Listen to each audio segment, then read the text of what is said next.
Hello, this is CA Piyush Chandak from Nashik. सबको मेरा नमस्कार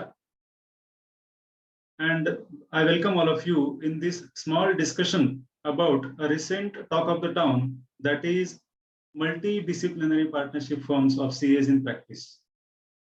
रिसेंटली एक अमेंडमेंट आया 8 जुलाई को, जिसमें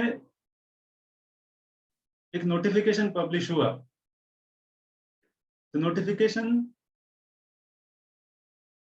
prescribed form number 18 which is required for multidisciplinary partnership firm।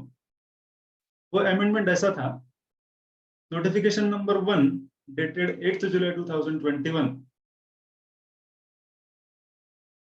उन्होंने सीए रेगुलेशंस 1988 को अमेंड किया, जिसमें शेड्यूल ए में एक न्यू फॉर्म 18 सब्स्टिट्यूट किया और उसमें फॉलोइंग बड़े मेजर चेंजेस किए।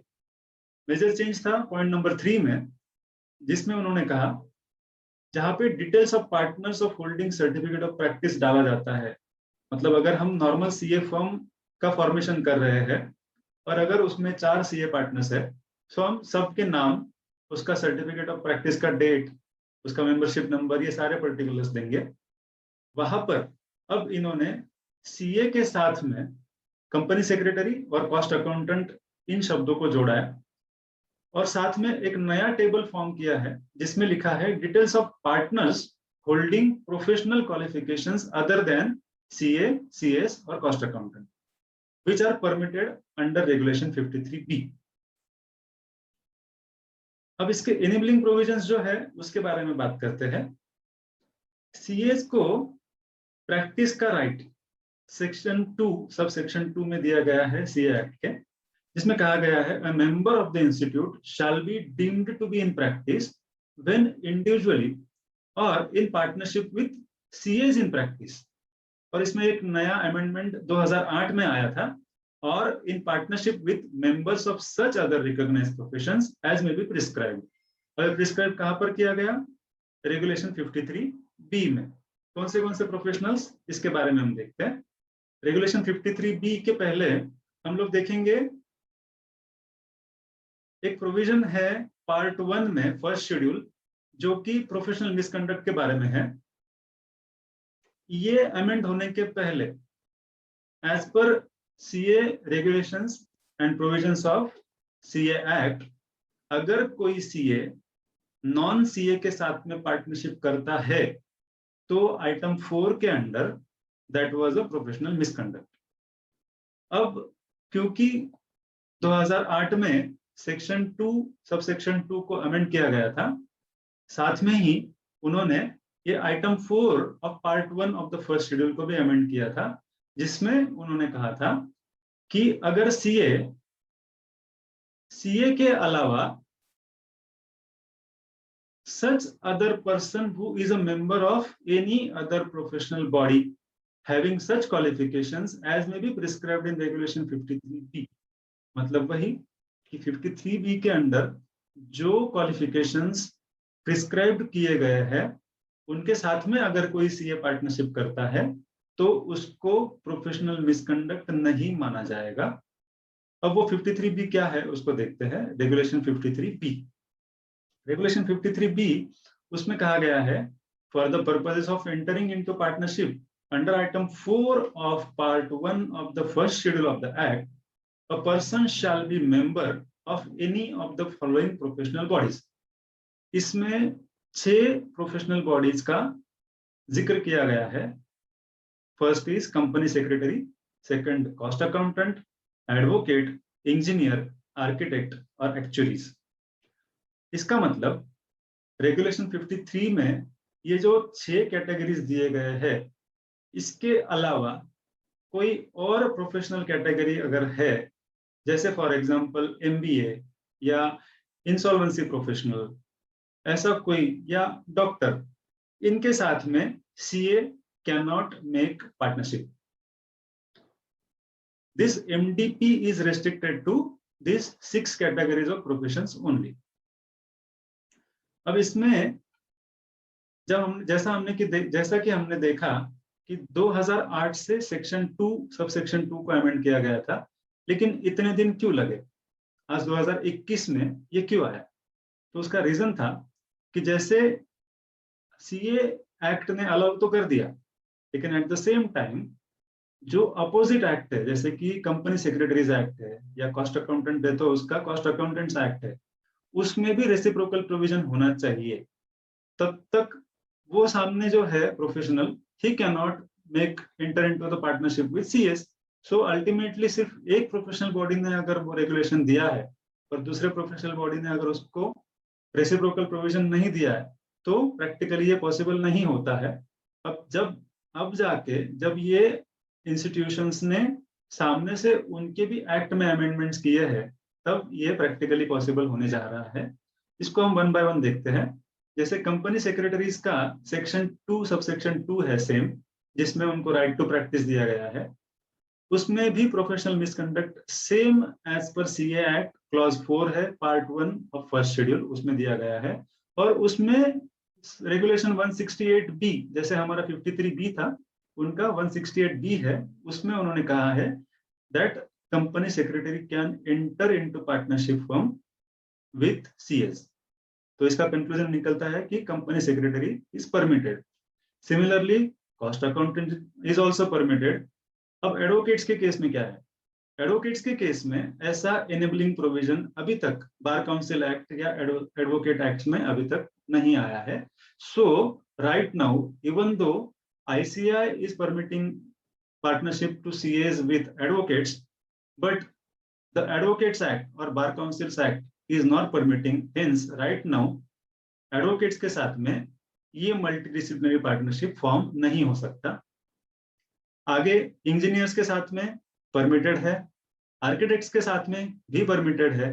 अब ये एक्चुरी के साथ में क्या है कि उनका जो प्रोफेशनल मिसकंडक्ट वाला प्रोविजन है schedule of part 1 of and sub section 3, इसमें कहा है कि जो practising and non practising actuaries, ऐसा उनका दो बाइफरकेशन है। जो प्रैक्टिसिंग एक्चुअरी है, he can enter into partnership with only another practising actuary member, so he can not enter into any other professional with in partnership. और इसका interpretation ऐसा आता है सामने, जो अपने गाइडेंस नोट में भी दिया हुआ है, कि जो एक्चुअली का मेंबर तो है but he is not in practice, then he can enter into partnership with CS. So ultimately आज MDP मल्टीडिसिप्लिनरी पार्टनरशिप जो है with actually is permitted only when that particular person is just a member who is not in practice of actually. तो इस प्रकार हमने देखा कि company secretary, cost accountant, engineer और आर्किटेक्ट, इनके साथ में तो आप बिना झिझक मल्टीडिसिप्लिनरी पार्टनरशिप फॉर्म कर सकते हो, बट एडवोकेट्स के साथ में ये आज पॉसिबल नहीं है। और एक्चुअरीज के केस में ये सिर्फ नॉन प्रैक्टिसिंग एक्चुअरी के साथ में पॉसिबल है। आगे गाइडेंस नोट जो आया है इंस्टीट्यूट का, उसमें दिया है form of constitution of multidisciplinary partnership of CS। इसमें कहा है दो फॉर्मेट्स है, एक है partnership form under partnership act 1932 and दूसरा है LLP limited liability partnership form as per the LLP act 2008। Corporate form of practice के बारे में क्या है? ICAI CS को मैनेजमेंट कंसल्टेंसी के लिए कॉर्पोरेट फॉर्म में प्रैक्टिस करना अलाउ करता है, but that is restricted only for 27 listed services for which a management consultancy company can be formed and CA can be director in that company. Other than that, Companies Act section 25 ऐसा कहता है, a person cannot be an accountant for the purposes of Companies Act if he is not a chartered accountant. That means, and he has to be, और उसमें और एक provision है कि he has to be either individual or a partnership firm and he has to be non-corporate. except LLP. सो इसका मतलब यह निकलता है कि MDP मतलब जो मल्टी डिसिप्लिनरी पार्टनरशिप फर्म की हम बात कर रहे हैं cannot be formed as a company because as per companies act a company cannot engage in the profession of accountancy. आगे गाइडेंस नोट में प्रोसीजर दिया हुआ है फॉर्मेशन ऑफ द फर्म, जो कि रेगुलर पार्टनरशिप फर्म जो हम फॉर्म करते हैं सीएस का वैसा ही है. In case of new firm approval of firm name आपको करवा के लेना होगा बाय यूजिंग फॉर्म 117. और in case of admission in existing firm, जो कि फर्म ऑलरेडी है और उसमें आप नॉन सीए को पार्टनर ले रहे हैं जो कि जितने प्रोफेशन में अलाउड है वो, उनको फॉर्म नंबर 18 भरना होगा और उसके तहत they can admit the allowed professionals in their partnership firm. अब ब्रांच ऑफिस के बारे में आईसीएआई के स्पेसिफिक गाइडलाइंस है. सेक्शन 27(1) बोलता है each office of the CA firm should be in the separate charge of members of ICAI. इसका मतलब ये निकलता है कि अगर आपने MDP फॉर्म किया और उसके आपको 4 जगह पे ब्रांचेस अगर करने हैं तो चारों जगह पे separate CA should be member in charge of that MDP. इसमें एक प्रोविजो है कि काउंसिल में exempt a particular applicant from this condition. In that case आपको इसमें कोई छूट मिल सकती है. रिकंस्टिट्यूशन के बारे में भी गाइडलाइन में दिया हुआ है कि any change in partner by way of admission, retirement और death must be informed within 30 days in form number 18. So ये हुआ प्रोसीजर के बारे में. अब एक स्पेसिफिक प्रोविजन है गाइडेंस नोट में दिया हुआ है कि multi disciplinary partnership firm of CAs should have a separate identity. और उनको एक स्पेसिफिक सफिक्स लगाने के लिए बोला गया है. The name of the MDP firm should be suffixed by the words MDP firm of CA in practice. For example, अगर आपका existing firm XYZ and Company Chartered Accountants है तो उसका नया नाम होगा XYZ and Company Multidisciplinary Partnership Firm of CAs in practice. So, to separate MDPs from normal chartered accountancy firm, ये specific suffix आपको हर ऐसे पार्टनरशिप फर्म के नाम के आगे लगाना होगा.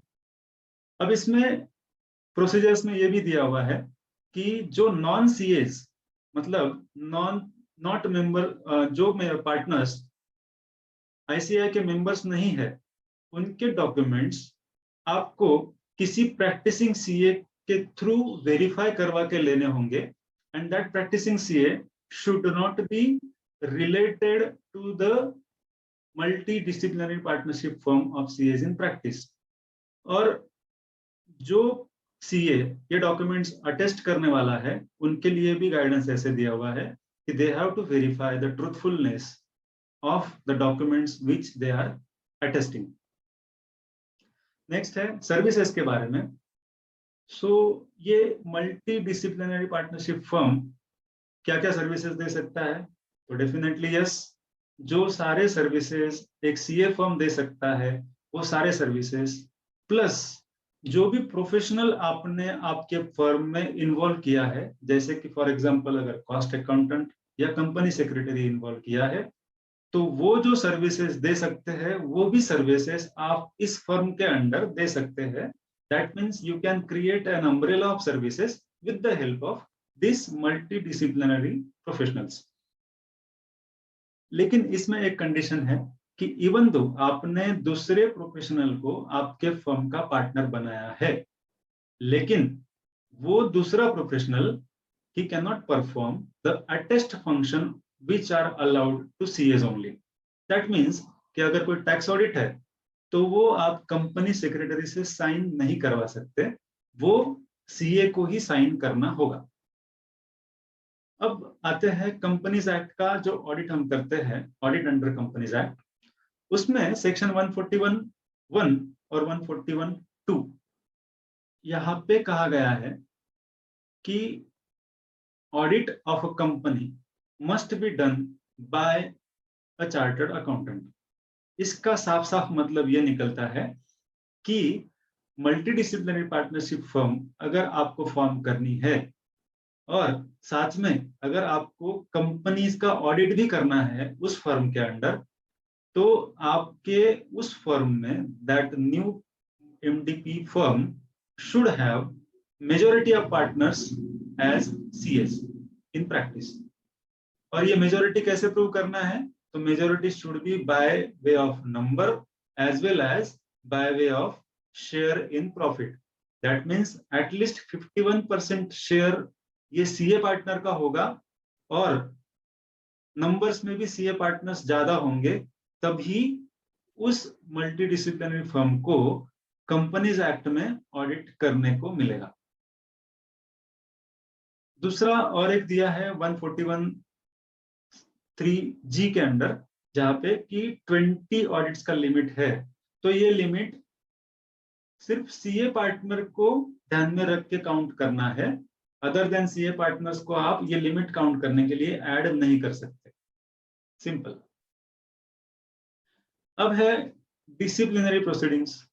अब जैसे कि आपने मल्टी डिसिप्लिनरी प्रोफेशनल्स को आपके फर्म में लिया, लेकिन they still will be governed by their own act.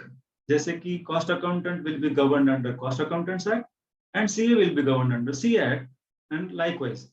So उनके जो भी डिसिप्लिनरी प्रोसीडिंग्स होंगे वो अपने अपने एक्ट के अंडर होंगे।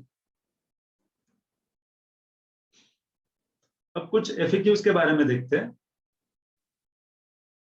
पहला क्वेश्चन है, whether a CA partner of MDP CAs in practice can become partners in other firms or engage in other occupation. So उसका आंसर है कि अगर आपका एग्रीमेंट, जो पार्टनरशिप एग्रीमेंट आपको रिस्ट्रिक्ट नहीं करता है, तो definitely you can enter into partnership with other firms.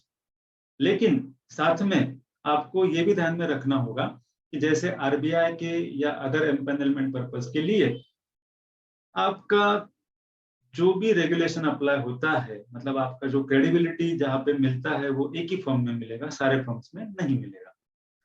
Second question है, can MDP CAs in practice undertake tax audit engagement? तो definitely yes, because it is a CA firm, it can definitely do tax audits, और condition है कि that tax audit has to be signed by CAs only. तीसरा question है, whether MDP CAs in practice can accept other engagement like bank audit or audit of cooperative society? The answer is yes. Next question, whether these provisions cover conversion of existing CA firm into MDP CAs or these provisions only cover formation of new MDP CAs?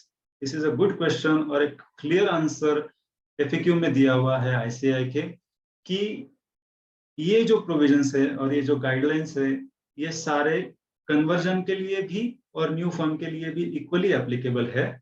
लेकिन जब हम किसी old firm को multi disciplinary partnership में convert करते हैं, तो उसको नया फर्म रजिस्ट्रेशन नंबर लेना पड़ेगा, और उसके बारे में आज एक क्लैरिफिकेशन एक्सपेक्टेड है कि whether my earlier seniority will be transferred to the new multidisciplinary partnership firm or not.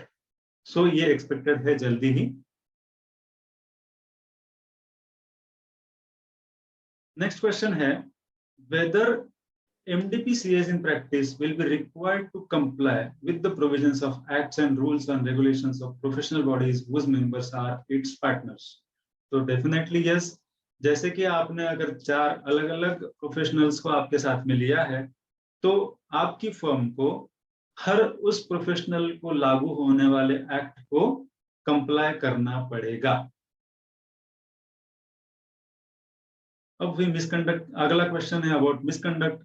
अगर कोई पर्टिकुलर पार्टनर जैसे कॉस्ट अकाउंटेंट है और वो कॉस्ट अकाउंटेंट एक्ट के अंडर कोई प्रोफेशनल मिसकंडक्ट करता है, तो उस केस में वो पर्सनली उसके मिसकंडक्ट के लिए लायबल रहेगा, अदर पार्टनर्स उस मिसकंडक्ट के लिए लायबल नहीं रहेंगे।